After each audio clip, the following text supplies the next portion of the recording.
Good morning, good evening. Welcome to this week's chat. It has been a hot minute since we've had one of these streams. Have I missed 3 weeks? I think I missed 3 weeks. I don't know. It feels like more, let me tell you.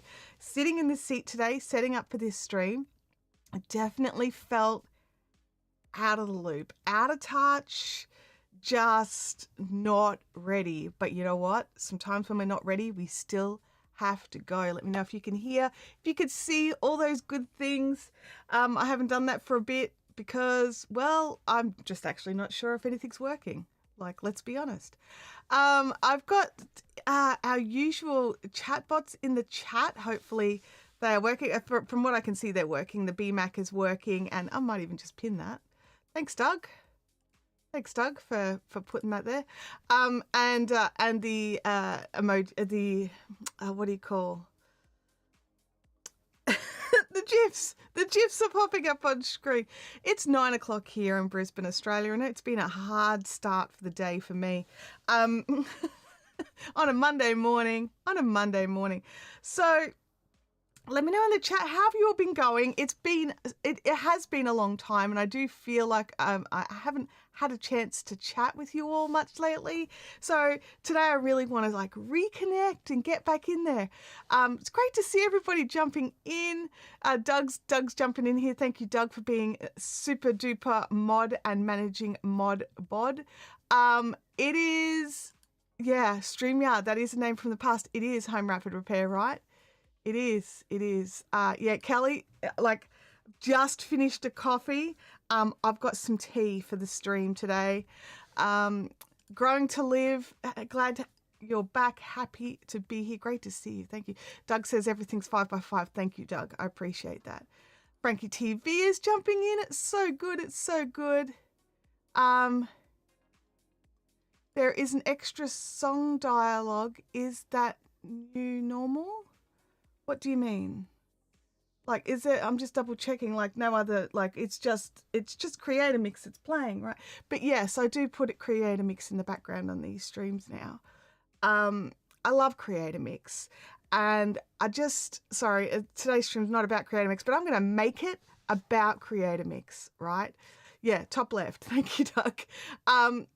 But yes, it is. I love Creator Mix, and I think if you haven't looked into it, like, sure, the music style may not be your jam, right? Like there's, you know, it is the lo-fi kind of music, and I personally love that. I find it actually really great to work with. Oh, you can't hear the music. All right, let me just creep it up just a little ink. It's just supposed to be just a little. Oh, you couldn't hear. Yeah, so you couldn't hear it, so you didn't understand why it was there. I get that. I absolutely love their music. I love so many of their genres. I love the stomp grungy stuff. I love the sort of chill, just relaxing stuff. And so what I've done personally is I've gone to Creator Mix's website. I have created my free account. I then went in with a cup of coffee in hand and some Netflix or something. I don't even remember what I was watching, and just slowly downloaded every single song out of their list. And then what I've done on my end is I created some playlists in Apple Music here on my computer, so that I didn't have to stream music down while streaming a live stream, because I'm in Australia, our internet is jank, right?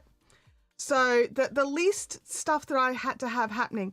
Now, I had a little bit of a guilt factor over that, because the advantage of streaming like through Spotify or through Amazon Music or any of those other options is that they get paid, right? Because it's free for us as the end users, but it's not free for them to make, right? It's really just not. Hosting cost, website costs, the cost to create the music, like the actual, like, you know, daily grind cost of making sure everything's working and up there and answering emails and all of that sort of thing is a cost, right?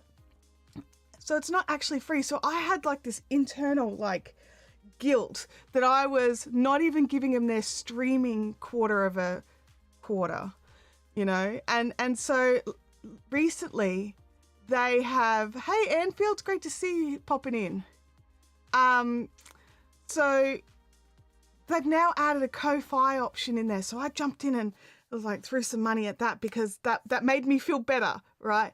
And like, while I'm like, oh, I won't be able to do that every month, I definitely plan to look at an option where I can chip in, you know, like a coffee at least a month. And, you know, I just think we've become this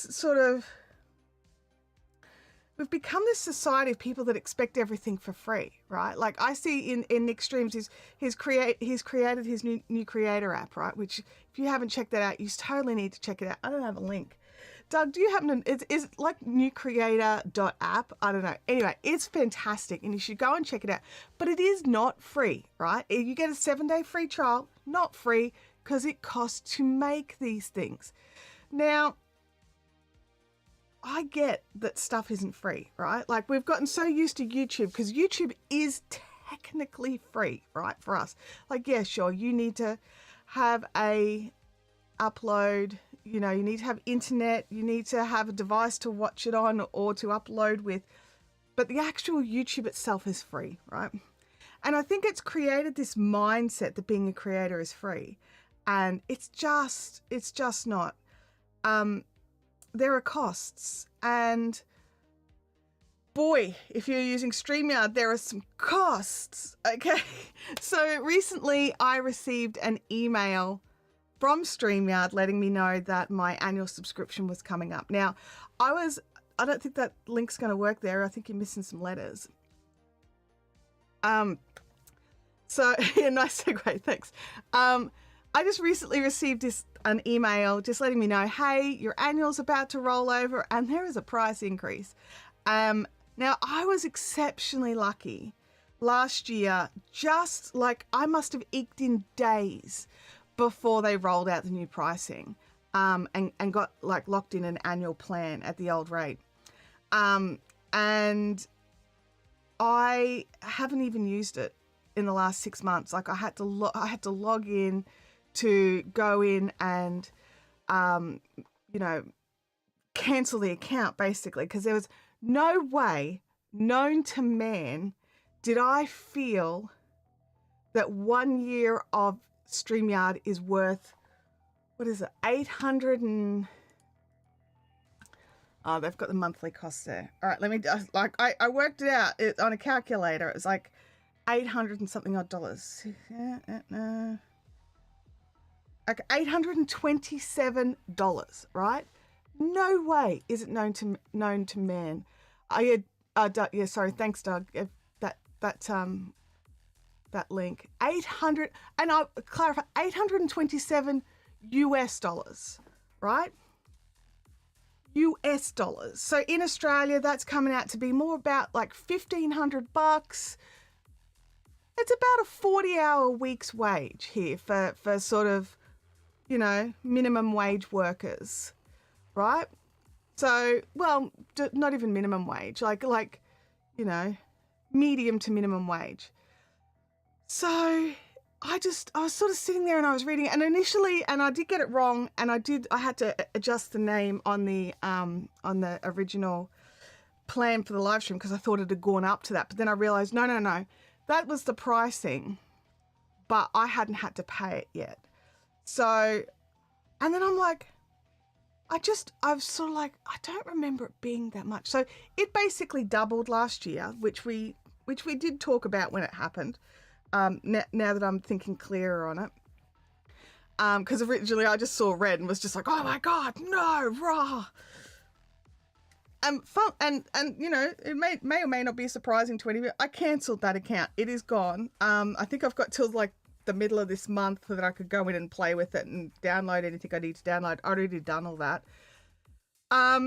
It was just so expensive. And the thing I wanted to talk about is, do you think it's worth $827? Like in your workflow, in your how it's used, how you're utilizing it?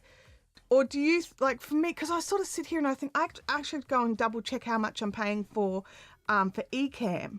And Ecamm works out to be about $400 a year if you pay annually. And I do tend to pay annually.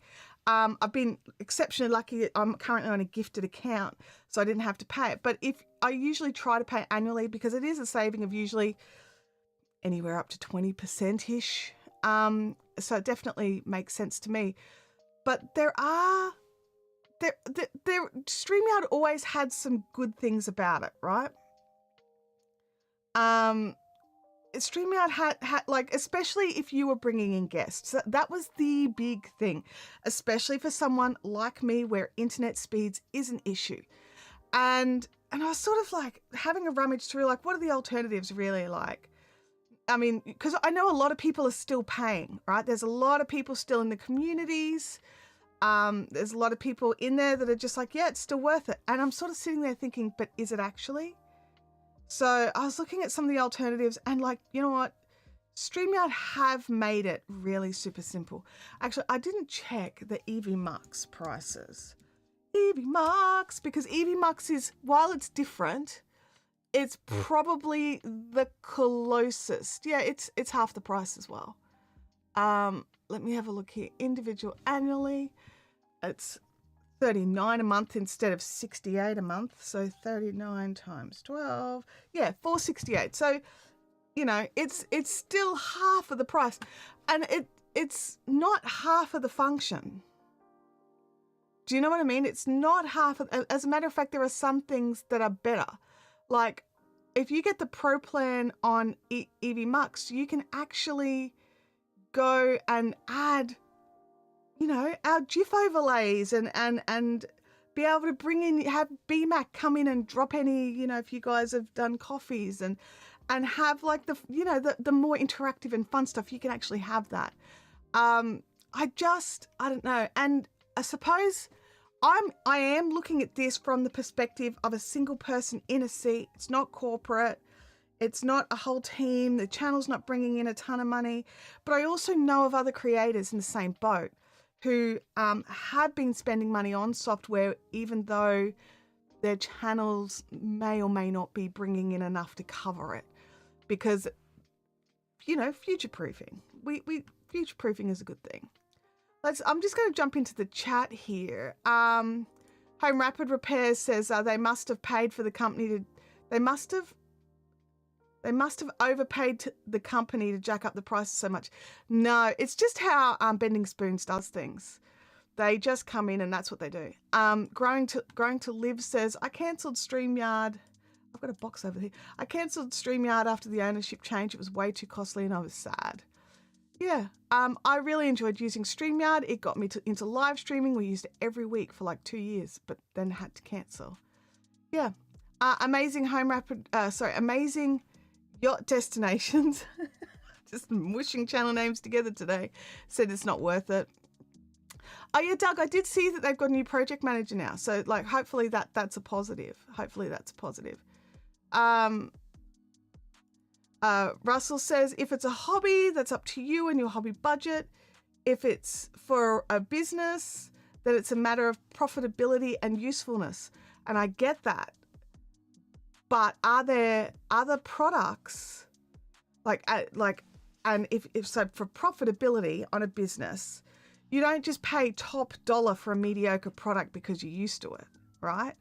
You need to go in and research it and, well, tender for different products, right? You need to go in and you need to look at it and work out, is it worth it? I don't think that even as a profitability, even as a full-fledged business, I don't think it's worth it. It is literally double the cost of its next nearest competitor. It's unstable now, it's janky, and there's no communication. If you have an issue with a live stream, it used to have a team of people basically on around the clock where you could basically be fixed within minutes of that live stream. You could be sending messages while trying to cope with the stream and somebody would be testing things or giving you suggestions. Now you wait days. So yeah, usefulness. Yes, usefulness is top up there. Tech for Your Needs says, if the return on investment makes sense on it, if you pay enough, I say yes. And that's the thing. If you are running a business, you have to think of the ROI, right? You really do. But is EV Mux not a better option? Like, sure, you're going to have to learn, a new software. But didn't we all have to go in and learn StreamYard? Like, I think a lot of this is coming down to people that have gotten comfortable with where they were, and rather than actually move to something that's actually better value, more stable, they're like, no, I'll just pay this because of reasons. Russell's saying, is my objection the price or there is a better product out there? Both. The price, and that there's a few better, equivalent, maybe not better, but equivalent products out there. Absolutely. Well, actually, no, they're more stable, so that makes them better. Historically, equivalent, because StreamYard used to be very stable. Now, it's not stable. So, I don't, like, let me know in the chat, is stability an issue for you? Do you care? Like, I suppose if you're doing it as a fun, as a hobby thing, it doesn't actually matter if it's stable or not, really. But if you're running a business and you need to be, okay, I need to do this thing right now. And you know what? Yeah, it's technology. Sometimes it just falls over, right? But if it's falling over like every single time you go to use it, or every second time or whatever. Home Rapid Repair says, I'm still surprised that YouTube's official streaming functionality doesn't improve features so you don't need third-party software. Yeah. Absolutely. I don't understand it really. But in saying that, I don't think you can give some of these features that these guys have given and it not cost, whereas YouTube historically hasn't charged for access to the features of the platform. Like if you want to use that YouTube editing, which is jank, then that's also free, you know. So I honestly don't think that you could maintain a system like this for free. Russell says that OBS can do all of that for free if price is your issue. Yeah, look, OBS is solid. Like, I love OBS. I've originally started streaming on my channel using OBS. Even now so the reason I moved away from OBS was purely because I needed to start bringing guests, and back then OBS couldn't do it. Totally can now. Video, I think it's just video. I'm like Video Ninja. No, video has an option for bringing guests and it's solid. So yeah, absolutely OBS can do it. Tech for Your Needs says most streaming services are similar. The learning curve is not far. Yeah, and it's like when you're jumping from different editing softwares, right? Like there's no one perfect fit for everybody for a start. And there is variations to a theme, right? You've still got to cut, you've still got to, ripple cut. You just got to learn where that thing is within this system. Why am I ranting about the price? Because I'm shocked by the price, Russell. That's why I'm ranting about the price. I am shocked that that it's gone up so much, and for not a lot of, well, as far as I'm concerned, no real value. So it's my channel and I can rant about pretty much whatever I want, really. Stability is important. I think stability is important as well. Tech for Your Needs says, I know people who use StreamYard and don't have any problems. It depends on your internet connection. See, I don't even think it depends on your internet connection, Tech for Your Needs, because while I've got lower internet speeds, it's generally pretty stable. I mean, I run these streams no problems using Ecamm. I think I'm just doing 1080p in here at the moment, but I've also done, the 1440s. I haven't done a 4K stream. I don't see the point. Let me know in the chat if you've done a 4K stream, and why you thought, all that extra was worth it, because it might well be for your use case.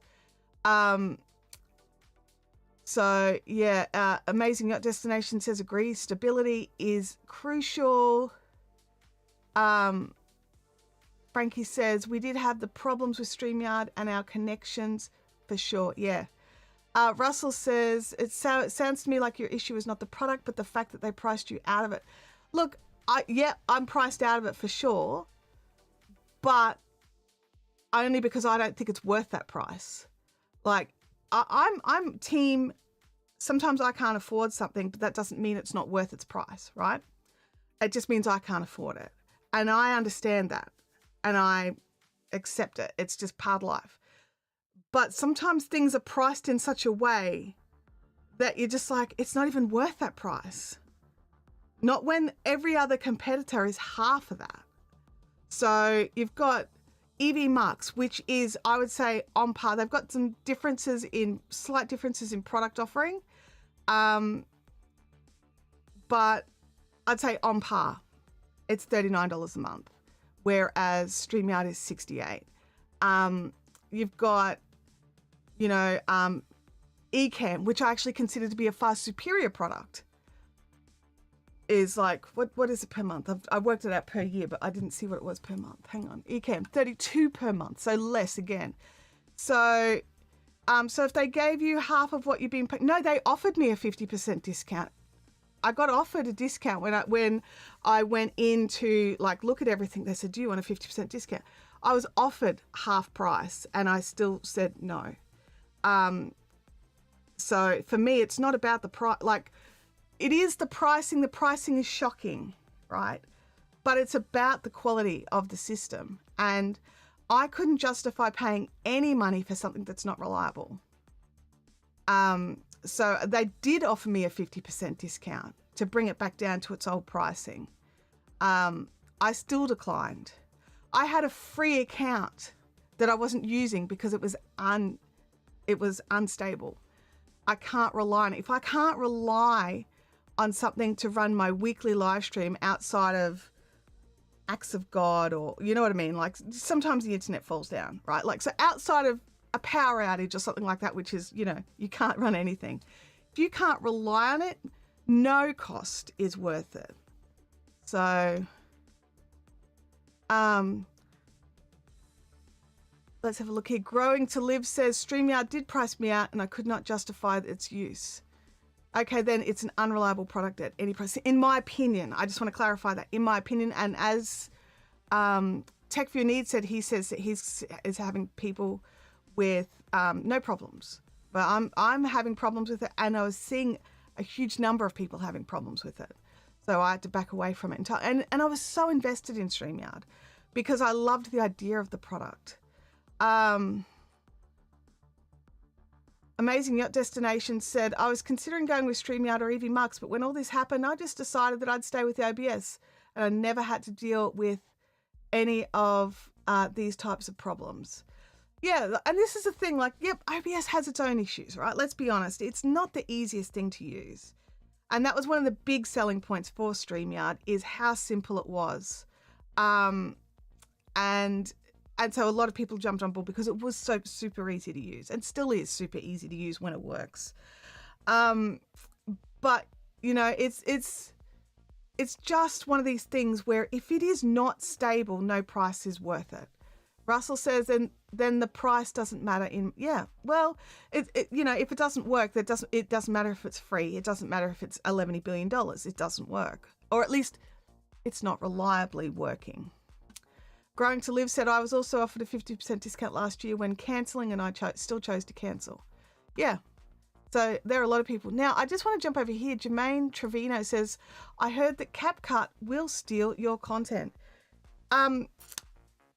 This weekend on Nick's stream, Nick and Dee had a big chat about this. It's at the beginning of the stream. There's also a short that dropped over on Nick's Niman Extra YouTube channel.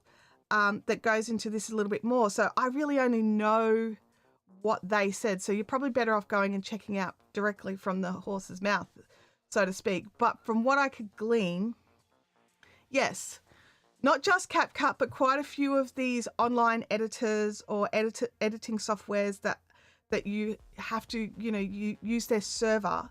They are using your data. And if you go into their T's and C's before you go in and start using it, they actually specifically say not to use anything confidential. Don't put anything confidential in here. Don't put any logos. Don't put anything in here that you don't want our system to use. And it kind of just I was sort of sitting there listening to it, and I'm like, oh, okay, because like there's a lot of times, like, I'll be editing stuff and it's a test trial or something for a project that may or may not ever happen, right? And you're just like, that would be in there, like, hello, CapCut, please have access to my proprietary ideas of, this particular project. It's like, oh gosh. Russell says, okay, now that we have the issue, what's your best recommended alternative? And well, I use Ecamm. I love Ecamm. I think it's great. I think that their guesting is a little, I'm not used to it, but a big part of that is I haven't had that many guests on. But I use Ecamm pretty much every week. It's what I'm using right now. I love Ecamm. I think it's solid, and it's still owned by the same guys who built it. The people who run it are fantastic. The whole team are phenomenal. They care about the community. All of those things that I used to love about StreamYard, they still do here over at Ecamm. Catch is, it is Mac only. That is the downside. There is no plan to make it open more broad. It is specifically designed for Macs. So that is one of those things where it's a downside for some people. I'm now a Mac person, which I didn't actually honestly think I'd ever hear myself say, but I use Macs for all my creative work. So it is definitely one of those things. Otherwise, I would say definitely check out EVMux and see if it will suit you. Everyone's going to be a bit different. So for me, it's a mix between Ecamm and EVMux if you want a paid service. If you need a free service, dig in, put some sweat equity into OBS. Honestly, put some sweat equity into OBS. It's got so many features.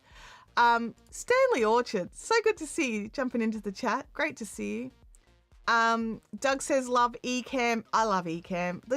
The community around the software is always part of it for me. And I know that that's like a bit amby-pamby and not everybody feels the same.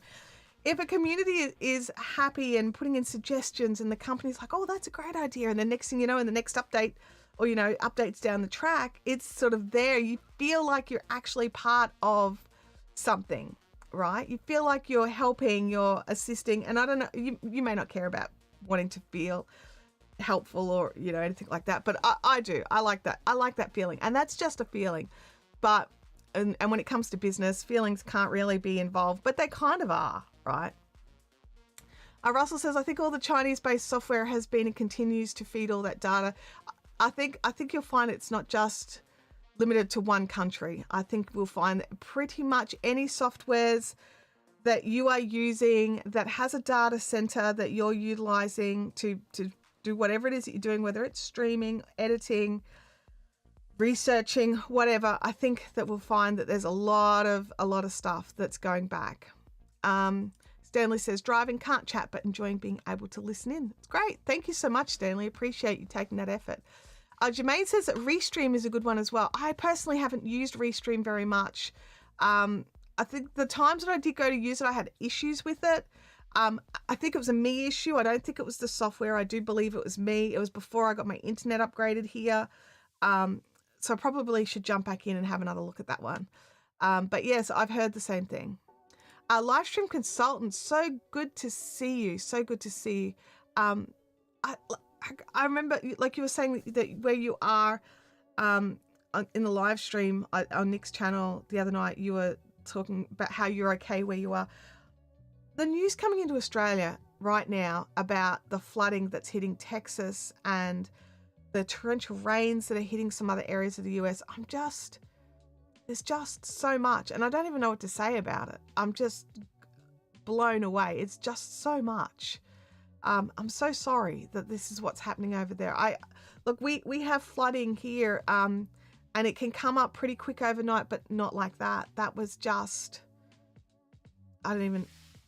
that's devastating is the word, I think, and in the real meaning of devastation. Anyway, sorry. Russell says, that's why I like DaVinci Resolve. It's all local. Yeah. And it's also I think you're on their paid plan. Is that right, Russell? I'm not sure, but they also offer so much for free before you need to go paid. It's another one, like in this whole, it's free to be a creator, that you can have free this and free that. this is actually a really solid free option, and it's all local. Like, really, have you tried Riverside? I have, but again, a little while ago, because like everybody else, I get into a software and I'm like, I'm comfortable here. This is cool. This is cool. I tried Riverside, but back in the day before you could live stream with it, it was just where you could pre-record like podcasts and stuff, and the quality was awesome. It was so good, but I do need to test out their live streaming features. So yeah, I haven't tried their live, because I got comfortable on Ecamm is what it is. And sometimes it's like I've got other work that I'm doing that's not around live streaming. It's you know, my paid work, my day job. And I sort of like, oh, I get to live stream today. And I haven't had time to sort of dig in and look. And well, I mean, I look at the softwares, but I haven't had time to like feel confident enough playing in them that I can go live with them. Does that make sense? And I really should do more of that. I really should. Russell says that, yes, I do have Studio, but almost never need it. Yeah, they offer a lot outside of Studio, don't they? What is the big thing that made you jump from their free plan, I can't even talk, free plan to their paid option? And it's a once-off cost as well, isn't it? It's not like a monthly or anything. Livestream Consultant says, I drove past that area that washed out this morning, over a mile long of where the water washed over the road, and 300 feet of the west side of the highway has to be repaired in the same area. Yeah, gosh, there's just so much. There's just so much happening all at once. Okay, I get it. I get it now. So you wanted the actual physical speed editor, so that's a hardware thing, and it gave you the paid Studio version. Okay, I understand. So there wasn't actually a point where you went, I need more out of the software that made you jump. It was actually because it was included with a piece of hardware. That's very cool. And I also think it's very cool that they do that as well. You buy one of their pieces of hardware, which like you will know better than I do on this particular one. But from all accounts, their hardware is pretty dang awesome. Like, it is quality build, does what it needs to do. Which, what more do we really want? Like, let's be honest, what more do we want when we're buying a piece of hardware? We want a quality build that does what it's supposed to do. They're the big boxes for me. But yeah, it's just one of those things. So, excuse me, sorry, I've got a tickle in my throat.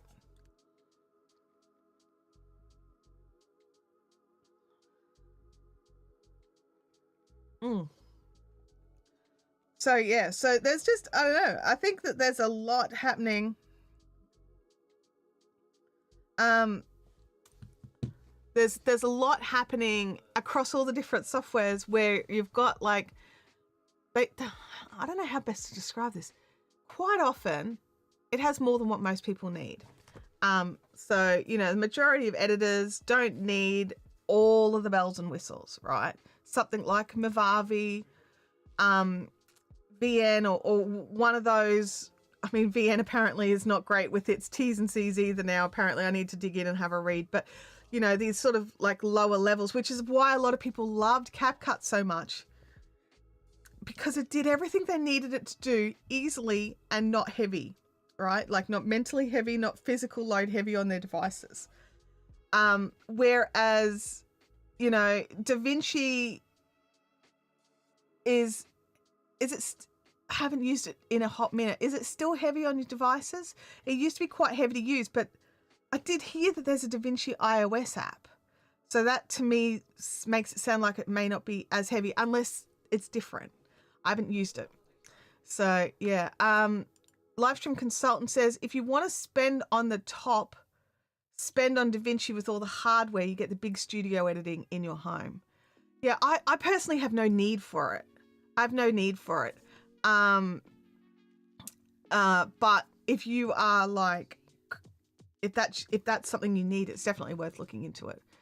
Amazing Yachts Destination says, I really want the A10 Mini. And when it came to DaVinci Resolve, it actually was a steal. haven't used an ATEM. A lot of people love the ATEM. Because I mean, I could be looking at the ATEM wrong. So please correct me. But for me, it's more about having more HDMI camera inputs, right? And being able to switch between them and utilize those camera inputs.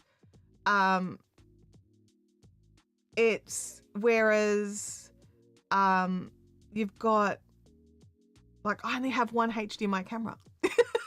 So I just, like, is there more to an A10 mini than camera switching? I thought it was just a camera switcher.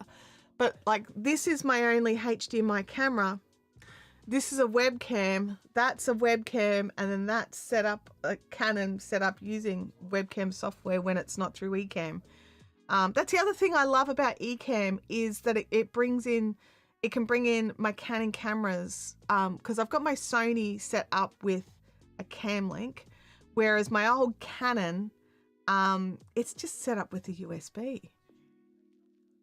Yeah, so it's not difficult. And then I just got sent a gift from a friend, which is just ridiculously generous and kind, and I don't even know what to say, but I have not used it enough. But I got sent an Obsbot Tail Air, I want to say, and I've got it plugged in and set up, but I have not learned how to use it properly yet. It's my brain has not been in learning mode over the last few weeks. It's been in coping mode. But I've got it set up. It was new tech, and I managed to not set it up for like a day, which was shocking. But yeah, I don't know. It is a switcher, right? Like, so the A10 Mini is a switcher. It's more for multi-camera. Okay, so, and that's probably why I haven't gone down that track, is while I do have multicams, they're not HDMI cameras. They're not HDMI outs. They are webcams. So, so I suppose if I decided I wanted more HDMI cameras, that would be the next consideration. Little Crafty Nook, great to see you. Thanks for jumping in. Florida says, DaVinci still requires a computer in the top third of the power range. I just got the i13 Pro M4, but haven't tried DaVinci Resolve on it. Yeah, I don't know. I've used it on so I've got an M1 and it works fine on my M1 16 gigabit. DaVinci worked no problems. I didn't have any crazy difficult edits. They were pretty small edits, like, I'll be honest, but it wasn't, crying or anything. So I think it'll work, no problems. But yeah, just, did I chat GPT ghost myself some information? Is there DaVinci Resolve for the iPad? Like, someone in the chat, let me know if I've just gotten things mixed up, because it does happen, especially at the moment. My brain is a little bit all over the place. Amazing Yacht Destination says, yeah, there is more to it. It is a hardware chroma key if that's something, if someone needs it. Oh, okay. All right. That makes sense as well. Livestream Consultant says, I have the original A10 Mini. It's very useful when you need more than on B-cam input as well as A-cam on a separate input to get the most out of the A10. Yeah. Russell says, my thoughts on the video switcher application is I would need an assistant to make it look seamless. Nick has uses the is it built-in, guys? I don't know. But it is it's a macro that actually just switches the cameras after sets amounts of time for each one. Like, his face cam gets majority of the time, but it'll switch to one of the other angles for a set amount of time, then back to the face cam. So obviously it'll depend on what you're using it for. Okay, so I didn't imagine it, so that's positive. There is an iPad version of DaVinci Resolve. Okay, so, all right, I have an iPad. I should probably, although I do have an older iPad, so it may not do it. It is not one of the silicon iPads. It's I want to say 2019, maybe 2020 iPad Air. Might be 2020. It's got some age to it, but have actually not come across anything that it couldn't do just yet. But in saying that, I do utilize my iPad for very important things like knitting and crochet patterns, Heyday, and some Facebook. That's about all I use. Oh, and app testing before I got my phone. So yeah. Little Crafty Nook says, I can certainly relate to that, the brain being all over the place. Yeah. Yeah, I would assume you would need one of the newer iPads, like one of the silicon iPads for it. I certainly don't have it. Yeah. Yeah, I don't think so. And you can daisy chain the items if you really need to, but you would have to control the other items manually. Okay. All right. Well, that's good to know as well. If you've got a crazy big setup with multiple cameras, you've got options.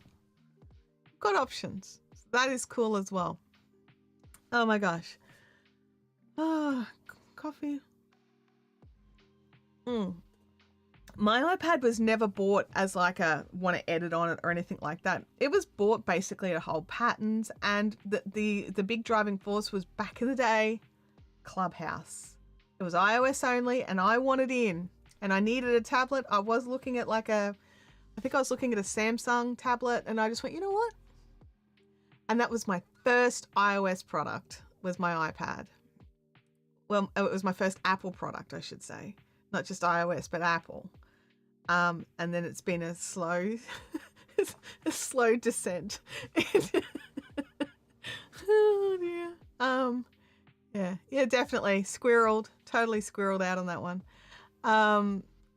But yeah, Russell says, I just mounted my iPad Air in my kitchen just for recipes. Many years ago, my husband bought me the Google Home with the screen on it. I don't know what all the different Google Nests and stuff are called. We're definitely a Google household. Sorry, Googs. Just lighting up over in the corner over there. So we've got a lot of Google products around the house. So a lot of Nests. We've got the Google Wi-Fi, things like that. And so I've got a kitchen. I call it kitchen display. And so I've got a little. It's small. It's a smaller screen.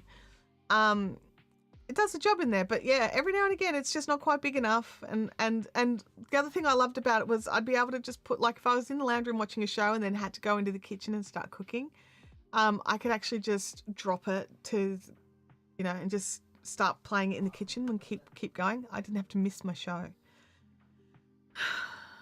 Livestream Consultant says, my first iOS product was the iPhone 3. Excuse me, what year was the iPhone 3? Oh my gosh, Russell says he's just found an iPhone 3 in a drawer and it still works. Whoa. I had an iPhone 4. What have I got here? I've got my daughter's. What is that one? That one is I've got a 7. No, this is the 11. That's the 7. So 7, 11, and now I own the 16. So my first iPhone is the 16. Usually I'm pretty quick when it comes to technology, but I think that's a pretty slow walk into iPhones. Doug says, early adopter. My first was the 3GS. Wow, what year was that? Of course, I don't count that I had the original Apple IIc computer with the green monochrome screen and still have the 3. It does still work also. Oh my gosh, you guys. Look, that's one thing I'll say for Apple. Like, yes, I have my MacBook Pro, I've got my Mac Mini, I've got my phone. And it basically took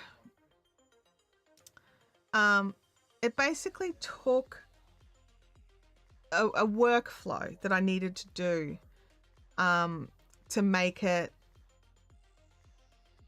so I actually bit the bullet and did it. I needed to be able to easily airdrop, and I know there's alternatives and stuff, but I needed to be able to easily just drop files to my phone from my computer, so I could just there was a process I have to do for work, and I just need, and it can only be done from my phone.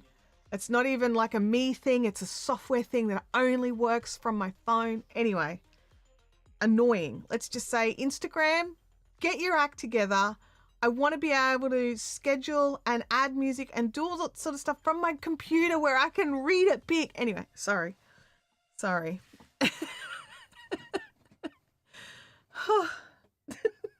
I have to drop it to my phone if I want to. Anyway, that's what I needed to do. So I have to regularly upload posts to Instagram for one of my projects. Anyway, so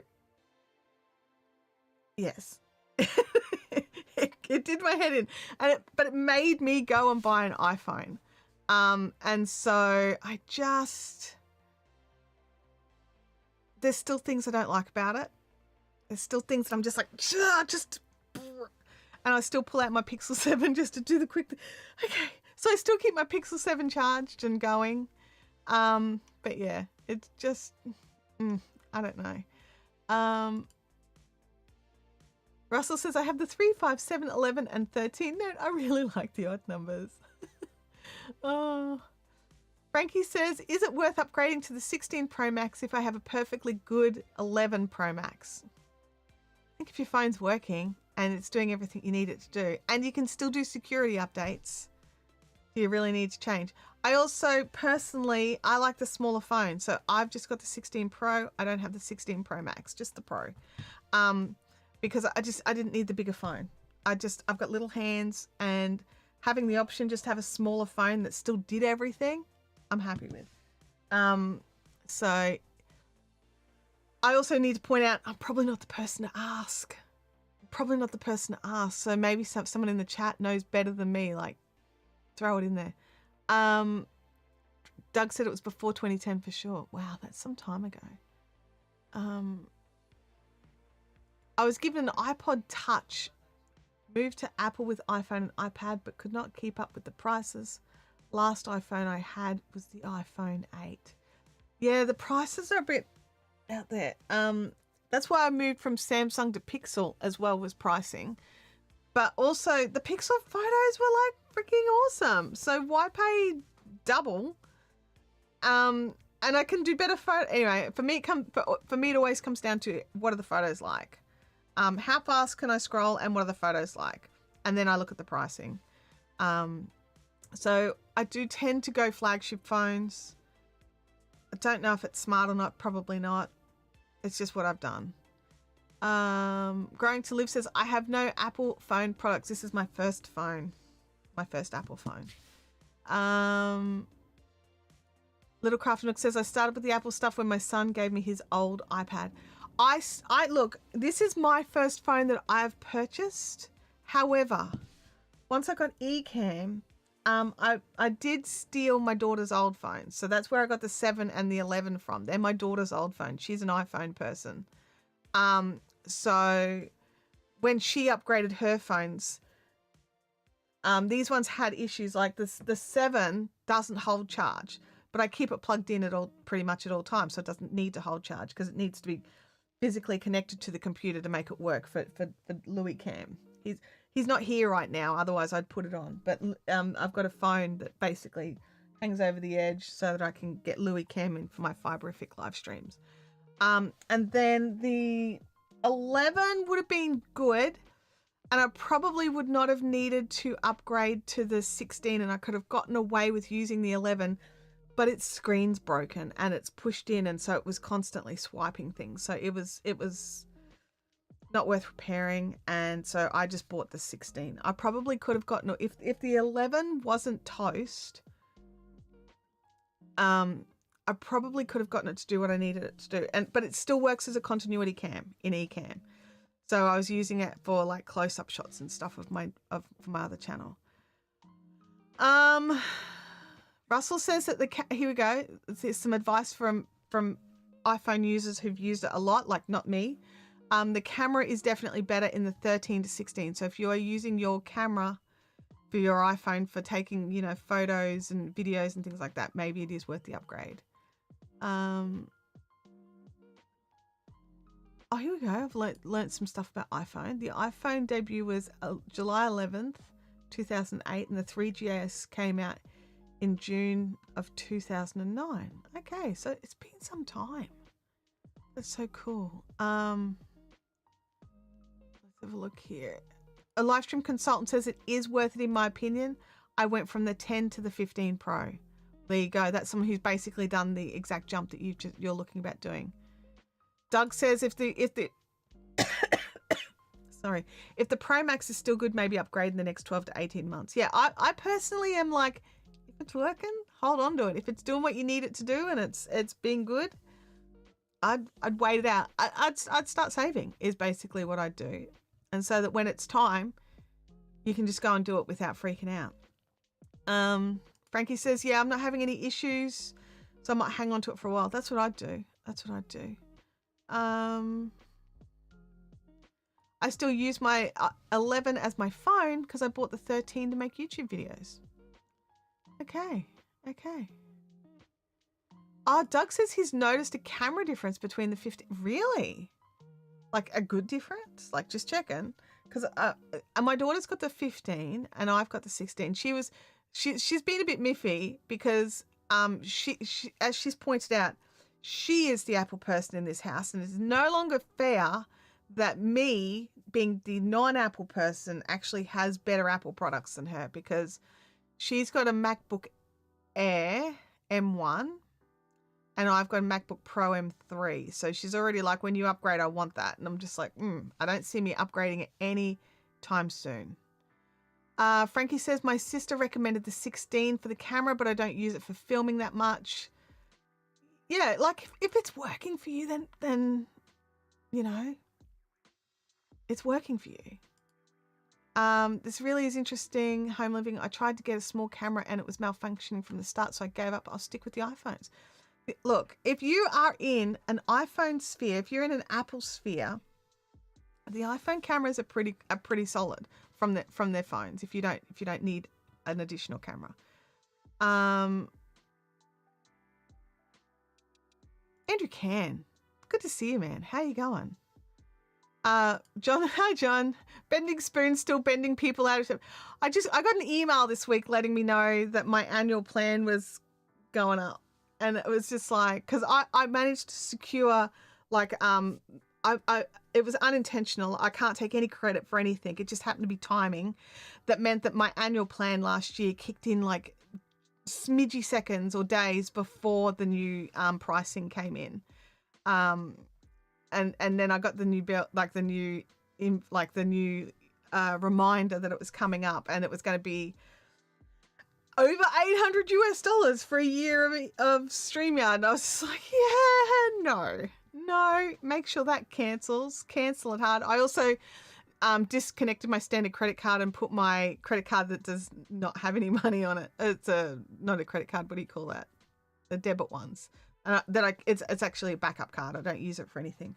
And so I have that one there. So just in case they try to take the money anyway, like, I can't see they would, but you know, suspenders and belt.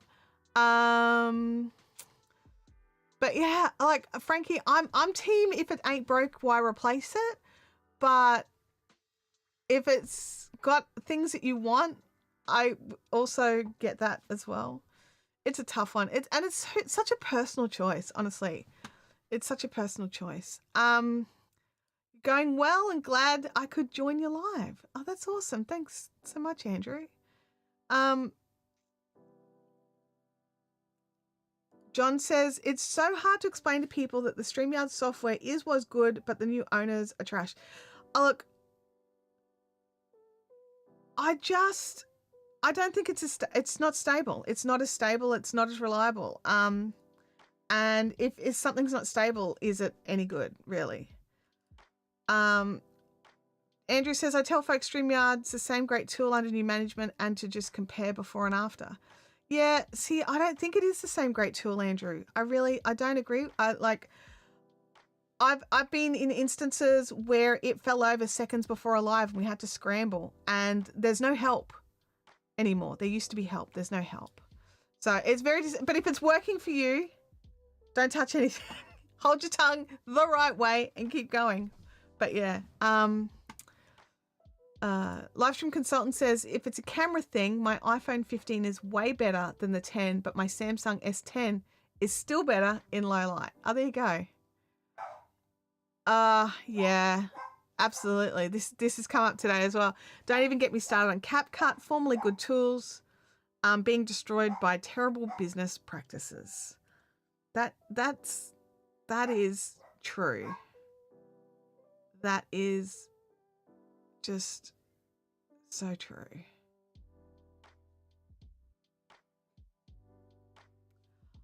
Oh, is it an international thing?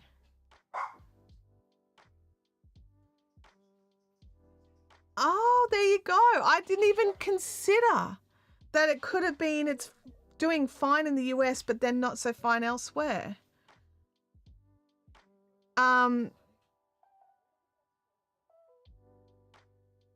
Yeah, I didn't even consider that it could just be falling down internationally and fine locally. That would explain why there's so many local people that are just like, no, it's the same. And I'm sort of sitting here thinking, no, it's not. That is actually, I hadn't considered that.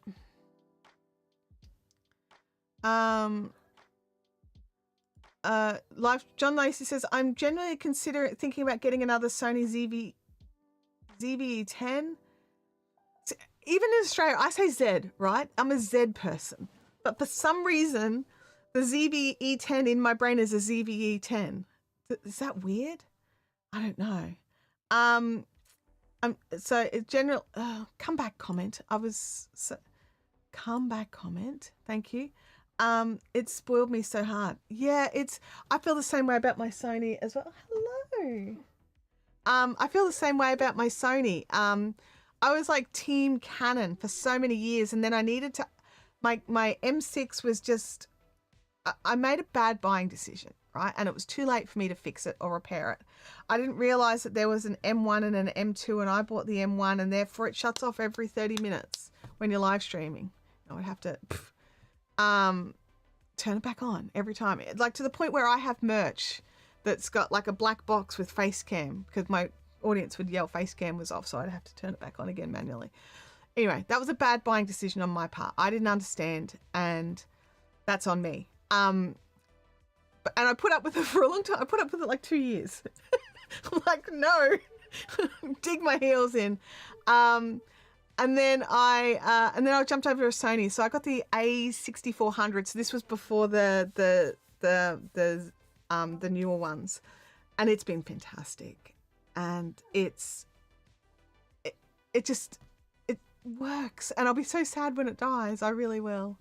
I don't know what I'll change to. Will I change to this? I don't know. Is that the new equivalent? I don't know, but I definitely understand being spoiled by hardware.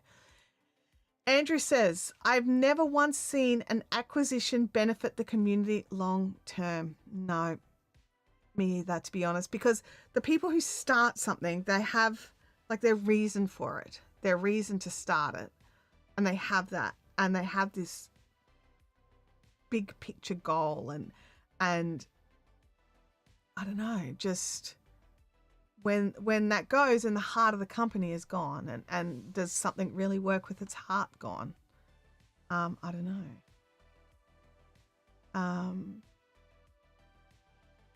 I don't know if it's a speed thing. I mean, they say that you only need 5 megabits per second upload to live stream on on Streamyard. So I've got 40, so I'm good, right? I don't know if it's a speed thing, but I've got a feeling it might be server locations, relays. I think it might be more of that. But it used to work, and then not. So many great businesses go to the wayside because of bad business practices and profit over product. Yeah, I think there's a lot of profit over community, and I think that there's a lot of companies that forget, especially creator-based companies, a lot of companies that forget that the reason that they got to where they are is because of the community. And it's not that the people who built that business feel that, it's the people they sold the business to. Those other people don't understand the importance of the community. So yeah, I don't know.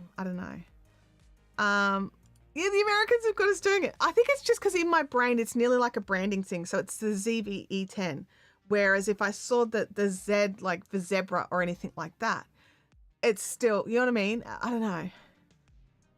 I like Z Clarity is a great song.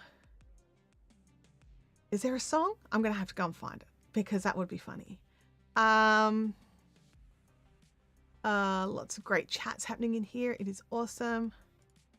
I'm team who is listening to creators, and so far Sony has been doing great at that. I agree. I think Canon went to do it and then backed off.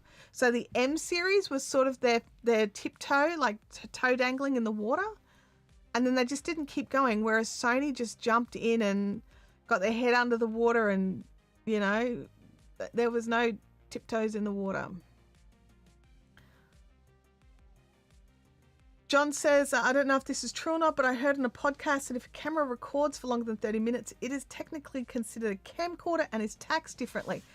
That is 100% true. In Australia, at least in Australia, the cameras were imported in under two separate sort of import codes. Cameras have one import code, and video recorders or camcorders have a different import code, and the taxes on them were different. Now in Australia we have GST now, which means all our import tax is the same. Now it is all 10% across the board. It is not different for different things, where it used to be like one thing was 22%, another thing could be 40%, you know, something could be 7%, whereas now it's just 10% across the board. And that used to absolutely be the case, which is why they put the 30-minute lock off on the timers. I don't know if it's still the case in other countries, but it was the case in Australia. Now we have the same tax codes for everything. Like, well, we still have different tariff import codes, but they're still taxed at the same rate. So, yeah, it was 100% true, at least in Australia. Let's have a look. There's a pattern for sure. I still run my Lumix G7, but I'll be getting a Sony A7S, not the 2 or the 3 or the 4. As it's very reasonably priced for a full frame that does well in lower lighting with the right lenses. Look, I've got friends who run the G7s and they love them. And if it works, it works, right? If it works, it works. Russell says, Kajabi is a business that was once community-based but has suffered a similar demise. It is. It's one of those things, isn't it? It really is. It's so disappointing. And they try so hard to not do it, but they're just like, you know, I don't understand. Maybe the people who sell the businesses were always, you know, always had like the profit was not the goal. They made a profit, but you know, they didn't make as much profit. And then the new people come in going, oh no, we can make way more money out of this. If we just slash anything community based, we don't have to spend any money in that area. And then boom, look at all that extra profit.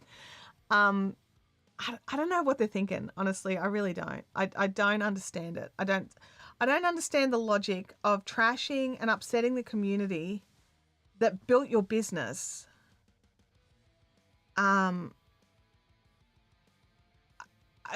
don't get it. I don't understand it. So, Russell says, I liked my Canon M50 Mark II so much I bought a second one.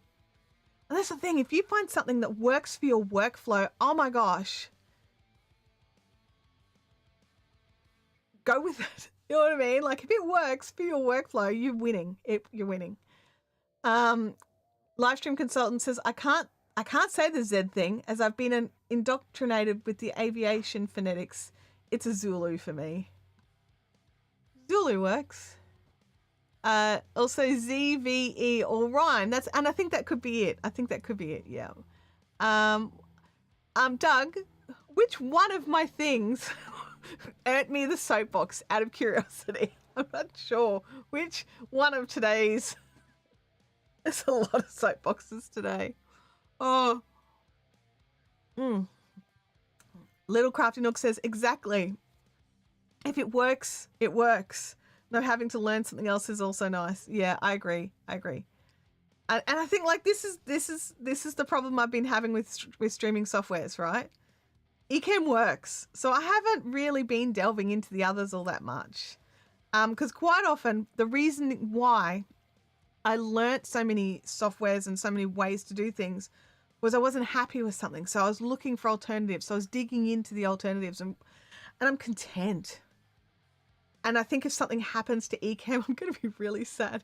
Like, please tell me that there's no plans to sell Ecamm anytime soon. I don't think I could cope. Like, let's be honest.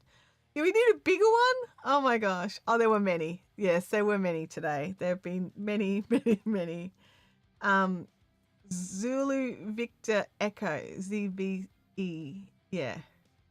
I had to think about it. I had to think about that hard. That hurt. Actually, that's how much I had to think about that. But yeah, it's like, if what you're doing, if the software that you're using, if the technology that you're using, if the hardware that you're using is working, and you are happy with whatever prices you are paying, then that should be enough, right? That should be enough. Russell says, many investors buy a company, cut it to the bone to show huge future profits, then sell it at a huge or quick profit, leaving the new buyers to die from the poor decisions made. Yeah. I think right now we're in the investor company bought StreamYard, and they're in the middle of cutting it to the bone. I don't know. Do someone who knows these things,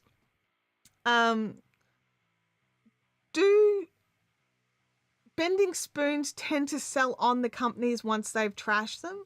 Because I thought they kept them and kept their own little burning fire of trash, portfolio of trash.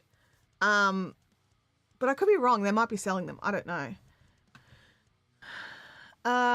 There's always Meld Studio or OBS. Absolutely there is. There's absolutely options. There's so many options.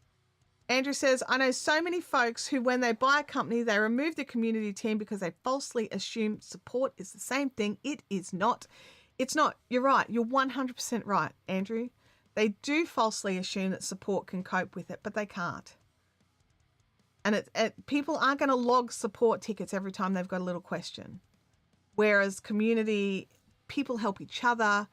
The community, managers, moderators, whatever they are, they're in there keeping everything tickety-boo, and also answering the questions and being that voice from corporate to the people.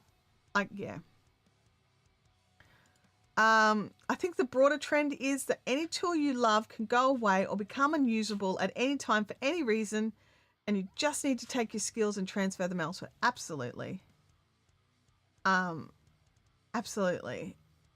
I think, and that's one of the big advantages. A lot of the editing softwares, like I was saying before, we have what we need, right? You cut your ripples, your what is it when you press the little diamond and then you track it and then you press the little diamond again. My brain won't give me the time thing. But being able to do all those things. You can do that. Keyframes. Thank you, Andrew. Oh my gosh. Keyframing. A lot of them do all that stuff, right? They do all of that. But it's just understanding where it is in the new software. So usually you can take the skills that you have for the different softwares and just scoop them up and drop them into the next one. But then they have to re-find where everything is, because most of them have the same. But most of them have the same. They keep them. Okay. Flaming orbit of trash, if you will.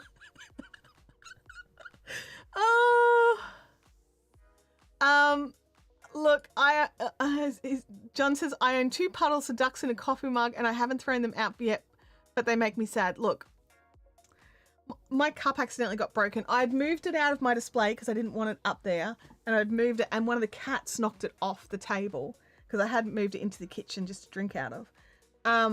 And it got smashed. So it's like the cat spoke there. And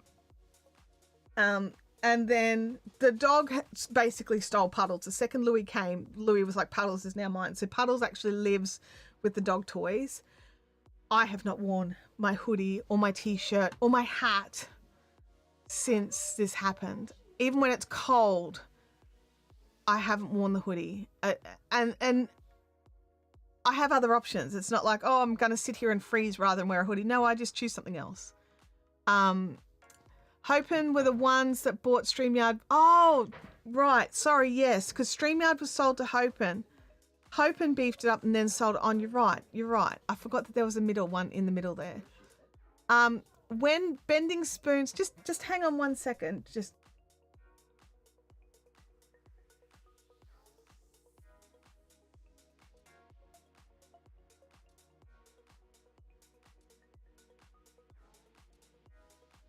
I think my family forgot we were live streaming. Okay, so no, come back. I hadn't read Russell's message.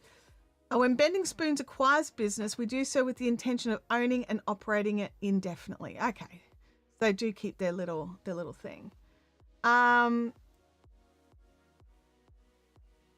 Crafty Nook, have fun, have a good night out.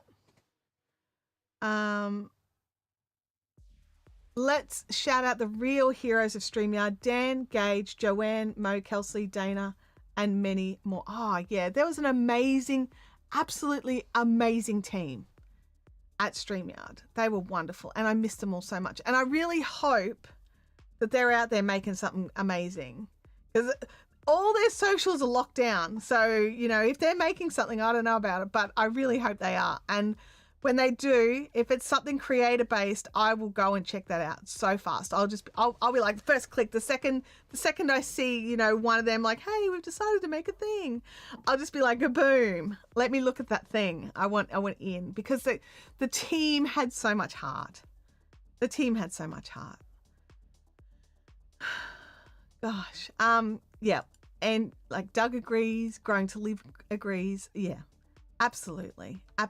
They were phenomenal. And I missed them so much. And I missed chatting with them. And I used to DM with a few of them, and just makes me sad. And I think that's part of it, is I got heavily invested in StreamYard, modding their live streams and you know, being in the community, and just I felt like I'd found a little home. And then it was gone. So I think that's part of why I'm so upset about StreamYard. I used to love their streams were a little, but I suppose it's like, I don't know. I always see it's like me, right? My passion is not being on camera, right? My passion is doing the other things. It is the playing with the software. It is the place of you know, playing in the tech and all that sort of stuff, and the knitting and the crocheting and the teaching and all that sort of stuff. I love that side of it, and then the video side kind of just happened, and I have to deal with that. I love talking with you, but I have to deal with the camera. Does that make sense? And so I kind of get it when engineers and stuff, and they've got to communicate things, and it might be a little not as you know,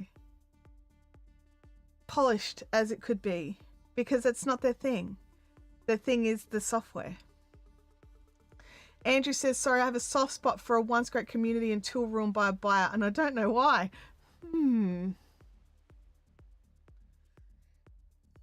Gee, buddy.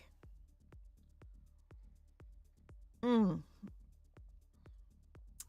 got a frog in my throat. I never got to hear Dan play on his drum kit. Did I? I don't think I did. Did we ever hear him play? Like, did he do it in a live stream? Because it could still be on the channel if we missed it. I don't know.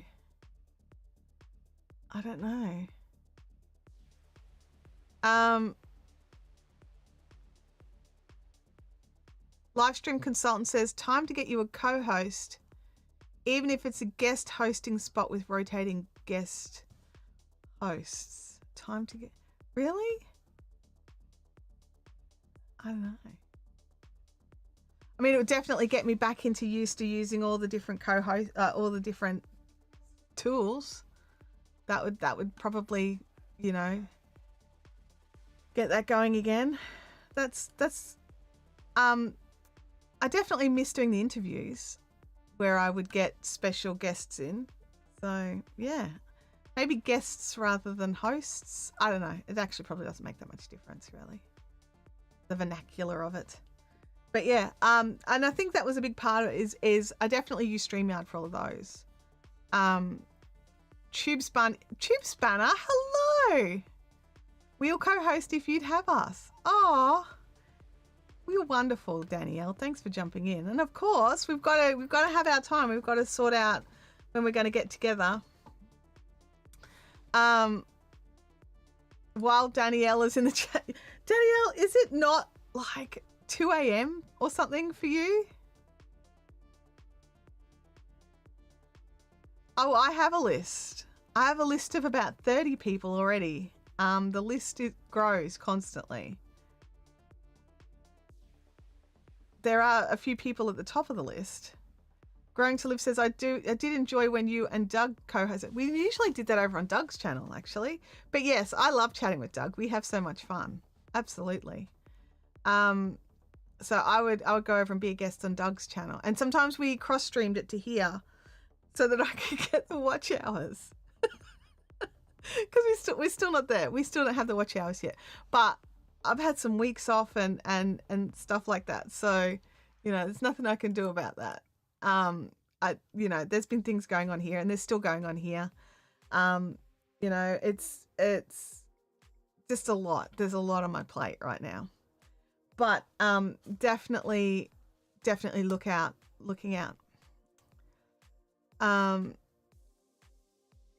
This is true as well, Russell. There's a point where it turns from fun to work. Co-hosting requires more work. Absolutely. It really is, especially if you want to have a good interview. You need to pre-research. You need to find out about things that person likes or doesn't like to talk about, so you can either, poke the bear if that's where you want to go, or if you want to skirt around a topic. If you're going to have guests, you need to research them. So yeah. Tube Spanner says, shh, don't tell anyone. Okay. Up late working on tools and learning. Don't sell. Got it.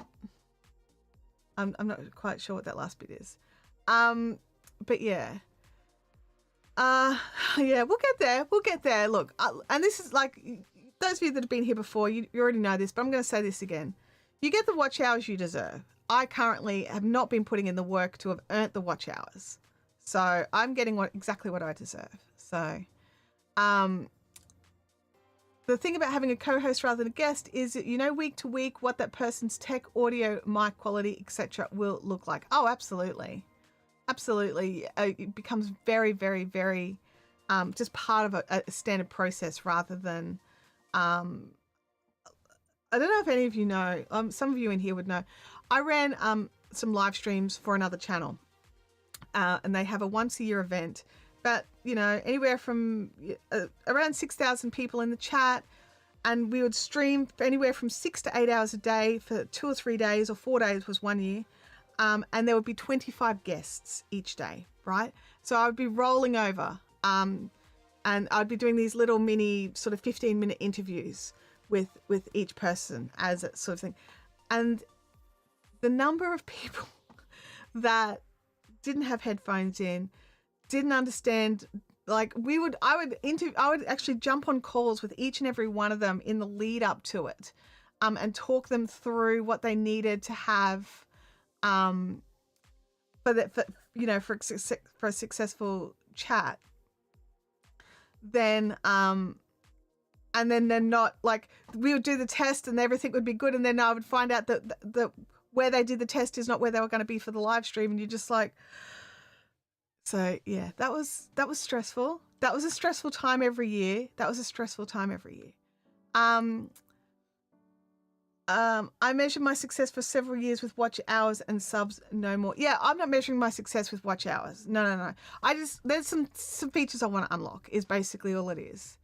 You need to bring Renee Ritchie on as a guest, not as an interview, just to answer our questions and go on all your squirrel rabbit hole trail.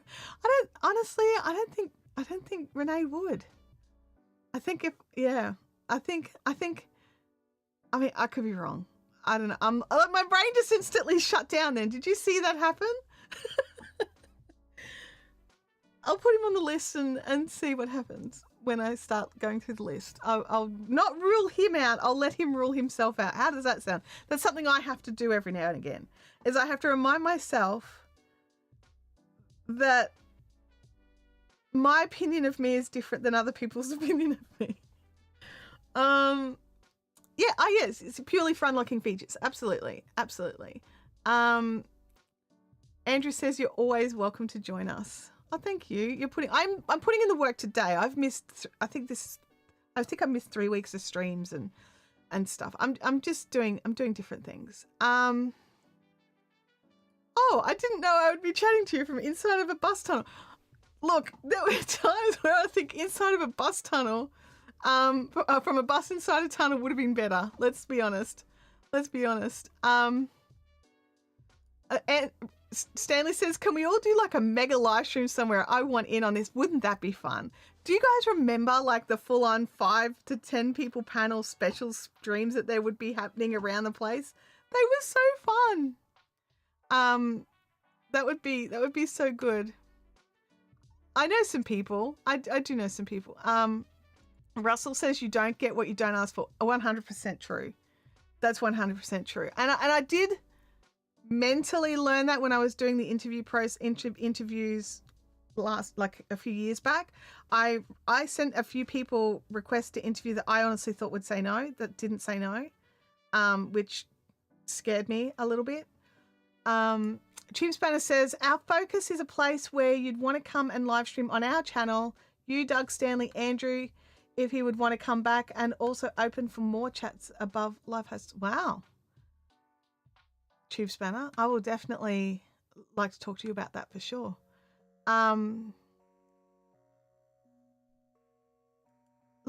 and I got to talk to him at VidSummit, and I think he actually would come on your show. Oh, well, we'll see. Well, I will send an email and I will ask the question. Andrew said he'd come back. Oh my gosh.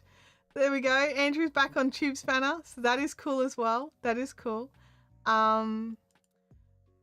Crossover comment. While I've been watching this, I've stacked up $400 worth of half price yarn in my online. No, I'm not the person for that. Spotlight sale is evil. The spotlight sale yesterday, I had like hundreds of dollars and I just like closed it and walked away. I'm like, no. No, I'm not the person. It's half price though. Like, and if you're a yarn user and it's yarn that you use, like make sure it's yarn you would actually use, because I've done that before too. It may be worth getting. I'm just saying. Make sure, even if it means removing some things from your cart, make sure that you have got enough to complete something. So yeah. I had a guest and a friend who did several great appearances that week, but for my show, I got the laptop in terrible audio quality because their PC was playing up. Oh no, that's awful. And yeah, that's the thing. You also know nothing can be helped about it. But yes, absolutely. Andrew says, people rarely ask me to come on and I don't want to invite myself.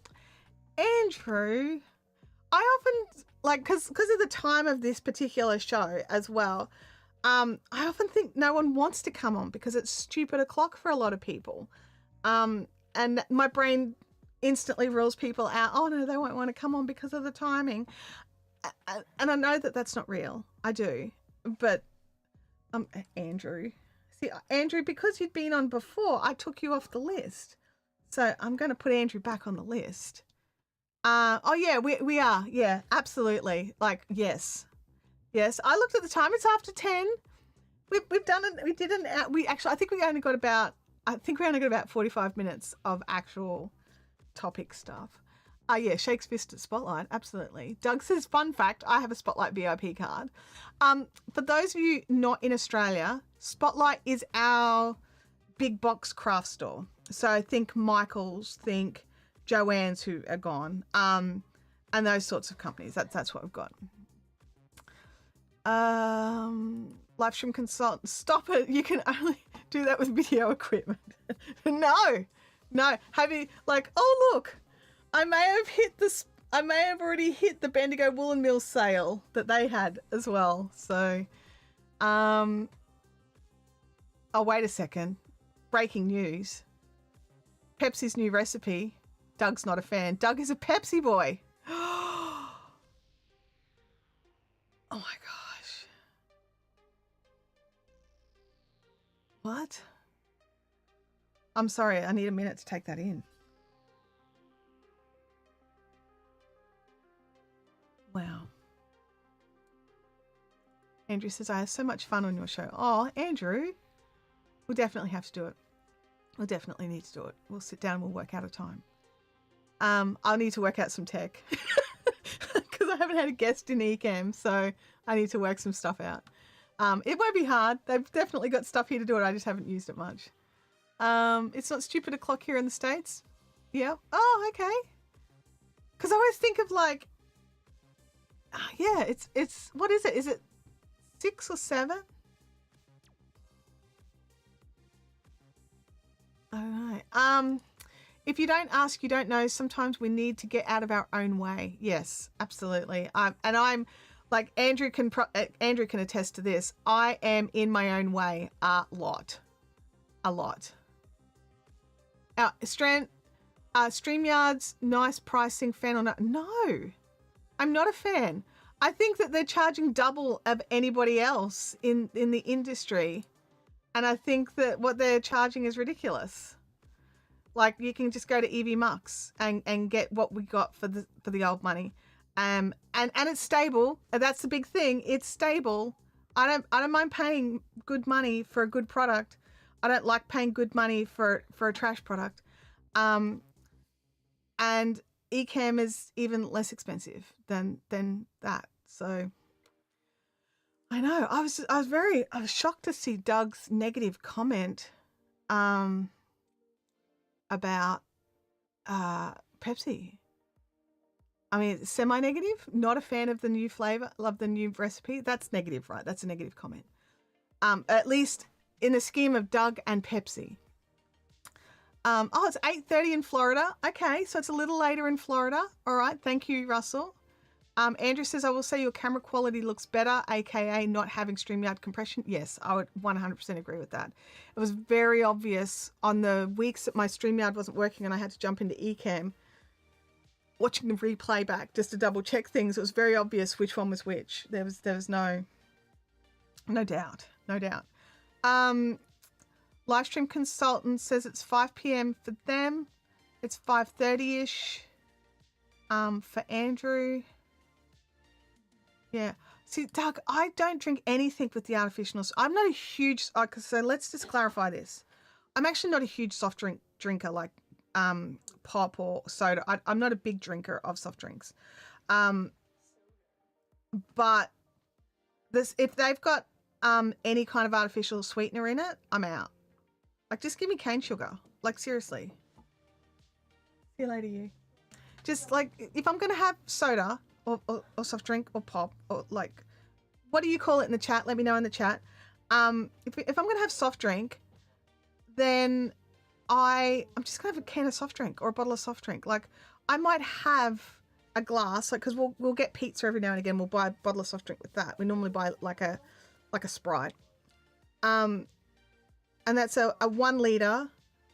I don't know how many ounces that is. A 1 liter. And that will last both of us, 3 of us, dinner that night and soft drink for the next couple of days. Like, none of us are big soft drink drinkers. But so for me, it's not like a diet thing or anything like that. It's just, I don't like the taste. And if I'm going to have it, it better taste good. I do actually, funnily enough, I do actually have some world clocks set up.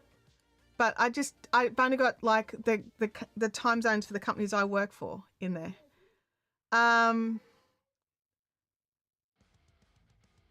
Yeah, stupid o'clock is in the eye of the beholder. Absolutely it is. Frankie says, we're using Streamlabs Talk Studio now and have no issues. The pricing on Streamlabs Talk Studio was insanely good when I was looking at it. It was like $120 for a year. Like, it was insanely good. Definitely one to check out. Maybe I should go and grab a month or something to test this out. I should do that. Let's have a look. Andrew says, I hate all sodas. I don't like carbonation. See, I don't mind, like, I've got a, soda stream where I will drink actually just carbonated water. Like, when it's really ridiculously hot, and I can't get that dry spot in the back of my throat, I'll go and drink some of that because the bubbles hit it and explode on it. But other than that, yeah, I prefer still. The whole suite is like 30 Australian dollars. What was I looking at? Anyway, it was ridiculously cheap in comparison. They make changes to Pepsi regular. Why would they? Anyway, I don't even know why they would do that. That seems dumb. On a different note, how many green blouses do you own? Looking at public videos, you use that style, color, and image. I love green. I've got a few. I like green. I don't know the answer to that question. At least 4. I own at least 4 green tops of various shades of green, but yeah, at least 4 tops. And also this particular cut of top is my favorite. So I have this exact top in multiple colors as well. Sorry, just to throw, it's so comfortable, and it's, I don't stress out when I'm wearing it, and whereas some clothes stress me out, this one doesn't, these don't stress me out. And I don't have to worry about, you know, anything happening with the tops. The cart's down to $2.79. Ooh, there you go. Will I see you at Vid Summit? No.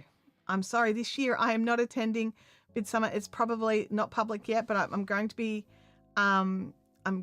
mentioning that. But I have been informed by the powers that be that my services will be required here. I will still be working Vid Summit, but from here, not from the US, unfortunately. But I'm so glad you're going to Vid Summit. I think it will be amazing. I haven't seen. Yeah, it's been too long. It really has. It really has. It really has. Yeah, I do. I like the bubbles when I've got the spot in my throat. Let's have a look here. Doug says for me, Vid Summit will depend on if I can swing travel and accommodation. Yeah. And Doug, also check into your visas, because I've heard some stuff about the visa waivers that's a bit makes your eyes go like that. So I would also double check that as well. Oh yeah, it's the creator mix tracks. It's not. I've got a watch hour thing, but I don't have it set up today. I didn't set it up. Let's have a look here. Petition for a blue shirt next time. Oh my gosh. I've got blue. I've got a blue. I've got a blue shirt. I think I have two. Definitely one. I have one peach colored shirt. It's actually a Candid Creator Community shirt. I did make some adjustments and alterations to it to make it more comfortable. Don't know if it's camera ready or if it's house, you know, like wearing around ready. I'll have to check it.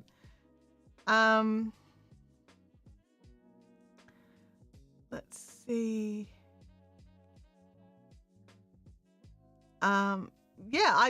It's one of my favorite shirts. I wear it a lot.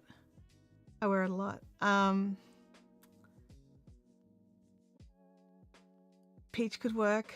Yeah, it's been too long since a lot of us have seen each other, and I was really hoping to get to Vid Summit this year, because I was like, okay, there were some things last year that I was super nervous about, and it controlled my actions a little bit in how I did things.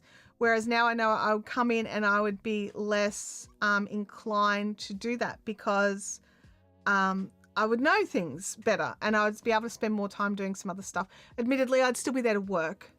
And so there'd be that side of it too. But yeah, it's just, just don't get to go there this year. Maybe next year. I don't know. Russell says that he's not going to be hitting Vid Summit, but he will be going back to Business by Design Live, because that's another amazing thing, honestly. That looks phenomenal. Yeah, live stream consultants says maybe you could go to the land of Oz and do a live stream IRL. I'll come to you in Australia and might not come back. I mean, there's always that risk. there's always that risk. You might just have to live here.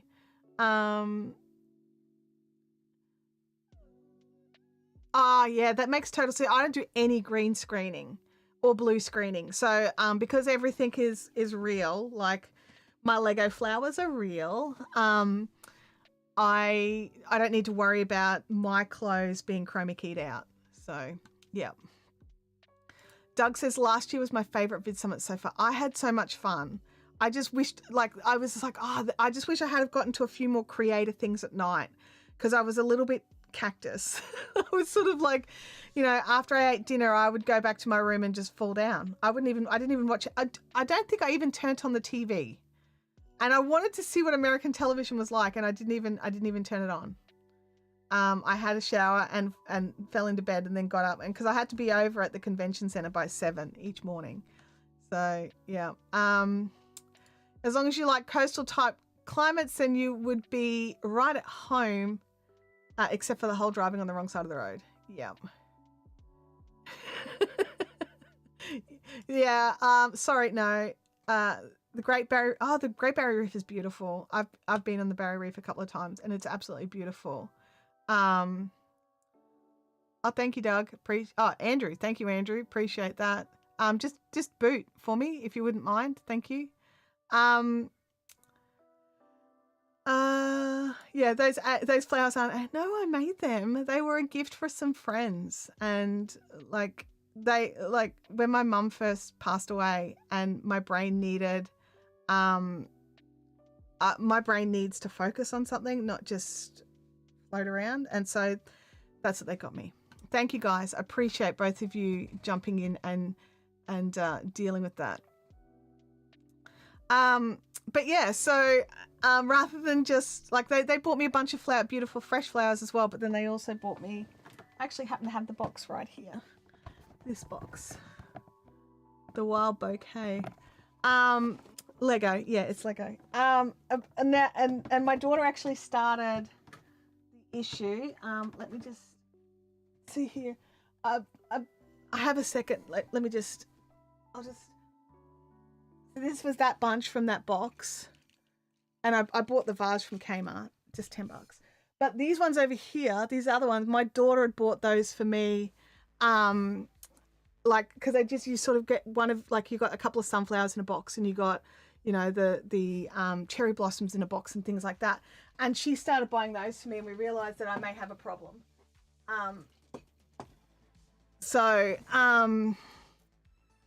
Yeah, so I may have a problem because I've always had a problem with Lego, which is why I don't buy it, because I have nowhere to put it, and I don't want to crush it back down and put it back in the box and store the box. So I don't buy Lego because I have addictive personality. I would just more. Now we've worked out that I'm also obsessed with Lego flowers, which I think they just look beautiful. And if they get dusty, I can either just dust them or hose them. I don't have to worry about the water or anything, doing the gross water flower thing. Let's have a look. Not AI, Lego. Yes, it is. It's Lego. It is. Oh, thank you as well. I will hydrate.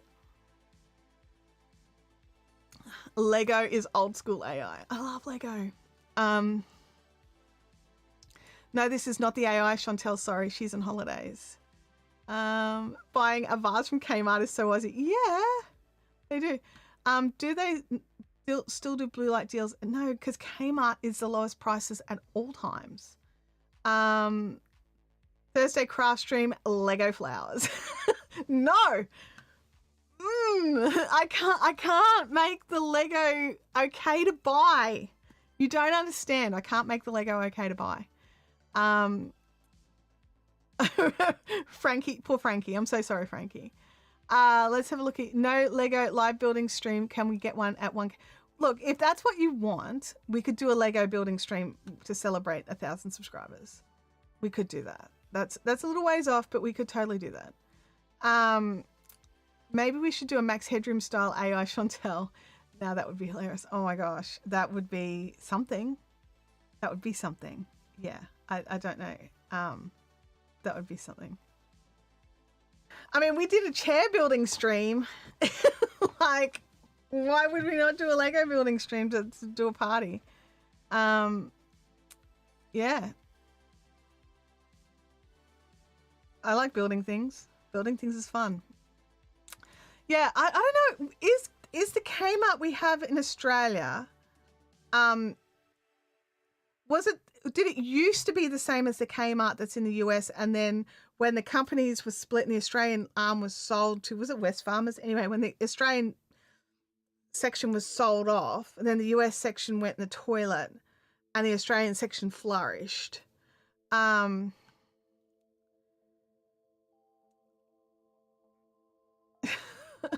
Oh my gosh, we will sponsor your 1K stream if you do Lego building. Do I get to choose what I'm building? Because that's instantly, my brain just went, okay. We definitely, yeah, we did. We had blue light discos, which were the discos at the police youth club. So they would get in DJs and there'd be supervised discos at the police club. PCYCs is what they are. They're still around. I don't know if the blue light discos are still around, but the PCYCs are. Oh, it is. It's always been different to the US one. Okay. I love how you're asking us though if any of us can. Well, I don't know if some of you are Kmart historians or not. I don't know what you like outside of YouTube much. Could probably ask my husband. He'd probably know because he follows all that kind of corporate news. I mean, it's history now, but or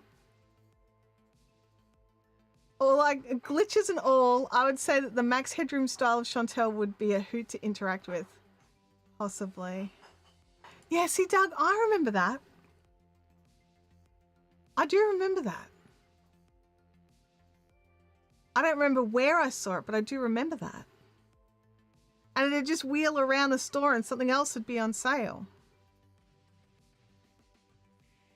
It might have been a Big W. It might have been. The blue makes more sense because the blue is the Big W branding. I don't know the answers. I don't know the answers. All right. Well, it looks like we've got some planning in place or planning to do for when we hit 1,000. Oh, there we go. Frankie just Googled it and it was Kmart with a blue light trolley. See, we remembered the trolley, but not the location.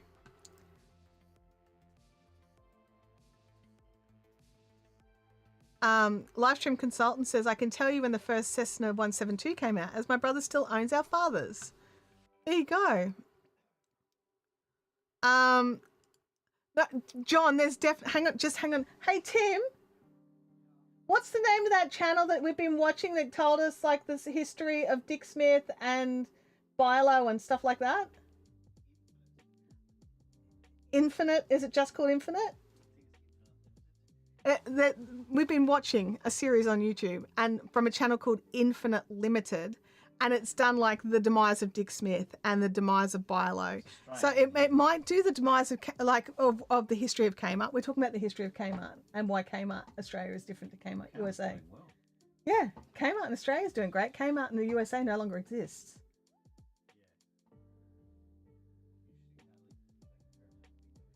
Yeah. Sorry. Yeah, Russell says it mustn't have had yarn, so it wasn't memorable. True. We will work with you, but we want a fun yet not too long stream, maybe build a floral garden. Yeah. Yep.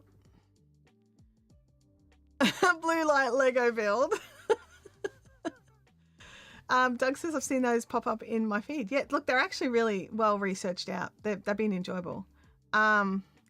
Yeah, it possibly would not work, but it was an electronics store here in the 80s and 90s. It was fantastic. I saw the one about Hungry Jack's and Burger King. Yeah, because in Australia we don't really have much in the way of Burger King. I think there was one store in the city in Sydney, but in Australia it is the US Burger King, but we call it Hungry Jack's because somebody else in Australia already owned the licensing for Burger King. John says there a podcast on why Kmart America didn't work. Oh, Tech Phoenix says he worked for Kmart in the USA. Oh, there you go. Look at this.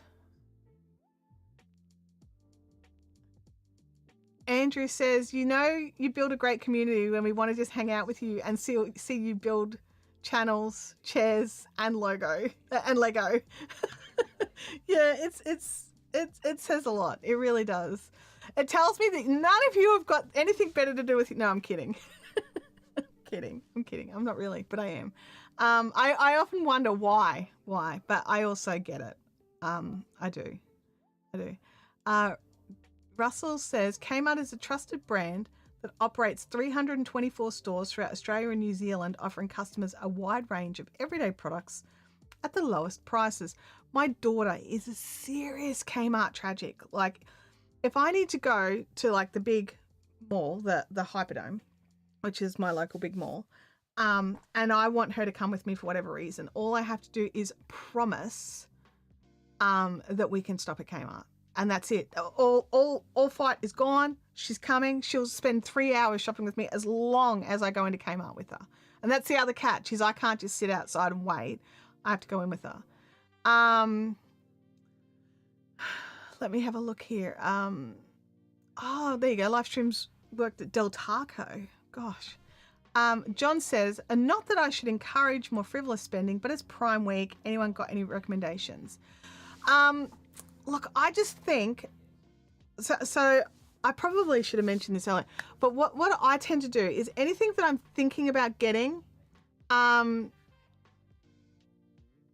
start looking at it like a month before Prime Week, and like the Black Friday sales, all those big sales, I start looking at it before,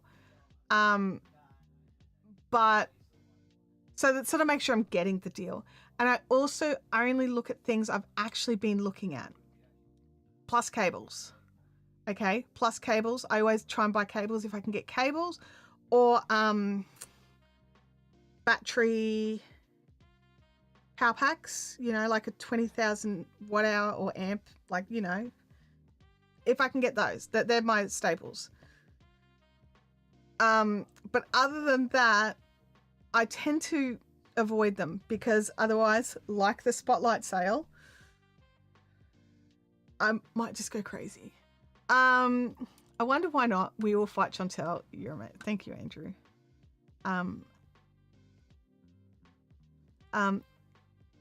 Yeah, with me being away. Look, I just had a lot of stuff on. My brain's still not quite back where it should be yet, but I'm trying. I am trying. Russell just bought a Honda 2200 generator. Did you get that from Amazon or did you get that from somewhere else?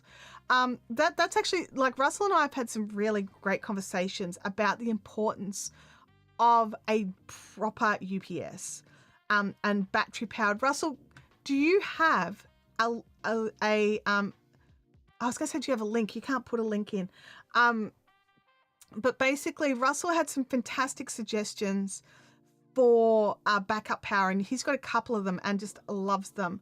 I haven't pulled the trigger yet, but it is definitely something that is on my list, and it's something that I think those of us, especially if we're live streamers, should actually have our setup set up on. And especially in my stupid house, where one section, if we have the washing machine, dryer, dishwasher on, and then one of us, heaven forbid, decides to make a cup of tea, we lose power in a section of our house. It's an old house, and I don't want to get into it. It's going to cost us an absolute boatload to get the electricians to fix it. But I lose power in here, and I lose cameras, everything, computer. So it only happens a couple of times a year because most of us keep an eye on it. But every now and again, you forget that the dryer is actually still on. But it's one of those important things. And if you've got the money for that, it's a big buy, but it is something that is very important to have. Yeah, I was hoping for a deal on creator gear and the funds to pay for it. That's the catch. Andrew, I'm with you. I always check out Elgato Small Rig, Aperture, and I also check out Rode to see if they've got any specials on anything I want. There's another one. It's like Small Rig. I'm looking newer, Neewer, because I've got like the newer lights. I love those. And coloured lights is my, like, oh, hello, I've got one there, and I've got a thing for coloured lights that I can control from either my phone or my computer. Yeah, I agree. Prime Week needs to be later. I agree. I 100% agree with that. Oh, there you go. It's an Echo Flow. Sorry, you probably mentioned it before I started harassing and I'm a bit behind. It's an Echo Flow battery supplier which feeds the UPSs, and I can run the whole system for 3 to 4 hours before you turn the generator on. And I think that is just so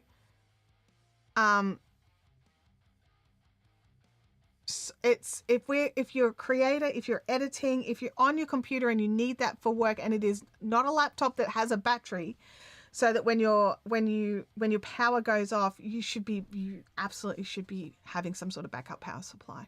She says without one, but I see why I need one. Livestream consultant says, oh God, I can relate to that. I had to rewire the whole house because of that exact same issue. New breaker panel and all. Yeah, that's what we're looking at. That's what we're looking at. And the reason the other thing is I need to run all of this. I am doing all the things that electricians have a heart attack about. And I have 2 plugs in the wall over there, and I have an extension lead that runs into another plug into the bathroom to run everything on that side. I don't have enough power in this room, and I want to get an air conditioner put in here. So we've got a list of things, and a lot of them to save money actually need to be done at the same time. And Russell says here, with the addition of that generator, I can stay live for about a week before I run out of fuel. And that is also an advantage, especially if you're in a location that loses power, not just for work, but you can keep your fridge running. And so that means that your food won't go to waste and you'll be able to survive in location for longer. Aperture. No, was that spelt wrong? It's AP. No, Andrew spelt it right. Aperture. They do some really great lighting. They're fantastic lighting.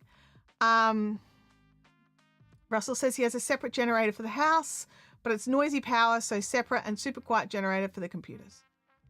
Fair enough. John says that I wanted to record outside and I've created this awesome rig, but the weather has been so bad that I just haven't had a chance to use it properly. Yeah, I get that. I bought some cool stuff that I've got a new mic that I just love. When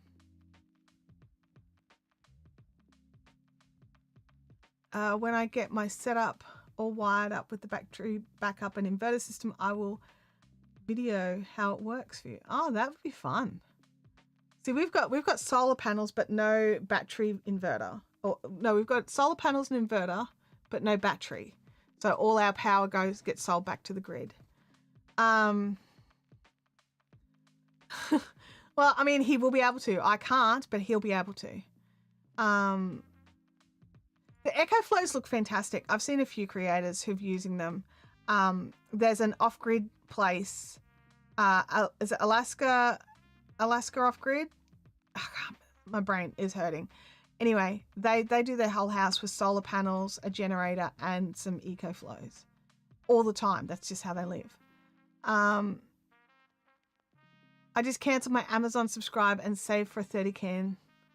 I just canceled my Amazon subscription and saved for a 30 can Pepsi. What? I don't understand it, Doug. I'm sorry. Russell's got other resources to deal with the zombies. Oh, I love that. I love that a lot. Ulanzi. Yeah, I've been hearing more and more good stuff about Ulanzi. And they're sort of there with Small Rig and Newer. So they're like the... I don't know how to describe it. They're less expensive, but they're still decent, if that makes any sense. Oh, okay. Echo Flow is not fast enough to keep computers rebooting, so UPSs are needed too. Okay, good to know. That's good to know. Thank you. You guys have got all this sorted out. I love it. The creator accessory market. Yes, they have. Russell has a bunch of Ulanzi hardware. Awesome. I tend to go with Small Rig and Newer, but that is purely because they're easier to get here in Australia. But I love that we have options. It's so good to have options. and like I remember a conversation that I had, I was in a room where it was being had, like they were up on a stage and someone asked a question, and they were talking about the difference between like $1,000 lighting and sort of $100 lighting. And this guy put it into perspective. So he's a guy who makes television ads, right? So it's a totally different production, totally different everything. And he said, look, the biggest difference between decent $100 lighting and the $1,000 lighting is usually the $1,000 lighting is just hardier. As in, if you are sitting in your home studio, like what I'm doing, and your stuff stays put and is not being transported around constantly, then it will last. Whereas these more expensive, like these $1,000 soft boxes and things, which is what they were talking about in particular, they're designed just to be squashed and folded up and thrown in the back of a truck and moved on to the next location and to still work. So yeah, it's just, sometimes it comes down to, do you need that extra traveling hardening if you're not traveling? So do you need to pay for that? Russell says, I mount cameras in funny places like the roof rack on my car or attached to a palm tree. That sounds fun. That does sound fun because of the kind of stuff that you're doing. That is cool. So you like, as long as it's working, that's the important thing, right? I'm not saying I'm uncoordinated. I'm just saying I appreciate technology that bounces when you drop it. Me too. I'd still have my Streamyard mug if it could bounce. Absolutely. Yeah, absolutely. Durability is a thing that you need when you constantly break down and set up. And if that is what you have to do, then you need to pay that extra for that durability, or you'll be constantly replacing gear. Whereas for someone like me who doesn't have to set up and pack down, set up and pack down, I can get some of that lower end stuff and still get decent outcomes from it. Happy dance. Yeah. Well, my friends, it has been such a fun morning. And thank you so much for jumping in and chatting and hanging out. I know it's like short notice and didn't really know if I was going to be jumping back in today or not, but I'm glad I did. And just get back up on the horse, get back into the flow again. So many of you jumped into chat. I really appreciate that. I plan on being here next week, going live. And yeah, I'll have to start thinking about the 1,000 subscriber thing, because it will come. It will come. It was a fun discussion, right? Oh, Russell says, so far liquid spills have cost me far more than drop edge. Good point. Good point. Let me go pay for the yarn and search for Lego flowers. This has been such an expensive stream. So sorry, Frankie. I'm so sorry. Oh my goodness. Thank you so much. And I'll see you all next time. Bye now.